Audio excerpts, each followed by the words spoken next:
I'm Curtis Howerton, Connected Equipment Manager for Birkey's Farm Store, and this is Staying Connected with Birkey's, where we focus on all things AFS Connect. Today we're going to talk about setting configurable controls on the AFS 1200 display.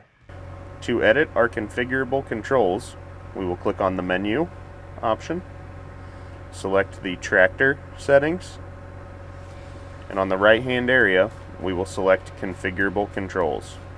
In our configurable controls tab, we can select whether we want to edit our levers, our multifunction handle, or our buttons.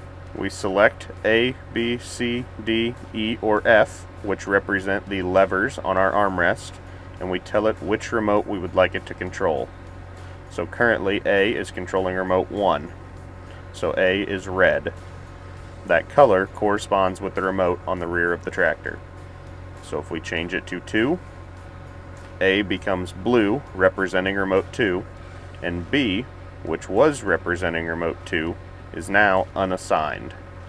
If we would like to restore these to defaults, we can hit the defaults button here and reconfigure them to the default setting, 1, 2, 3, 4, 5.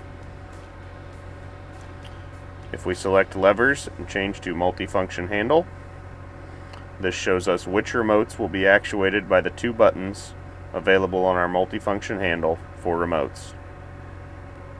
We can select whichever remote valve we would like to these positions on the multifunction handle, and then choose our buttons. We will get the 8 configurable buttons found on the armrest and on the multifunction handle. From here we click on the gear icon and select which category we would like, and then choose which function we would like those buttons to be represented by. So for example, button 6 is on our multifunction handle, and I have that set to camera view 4. So if I select button 6, my camera 4 pulls up on the screen. On this tractor, that's the reverse camera. If I select the button again, it will go away.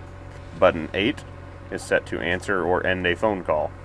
Thank you for joining me for this episode of Staying Connected with Birkey's.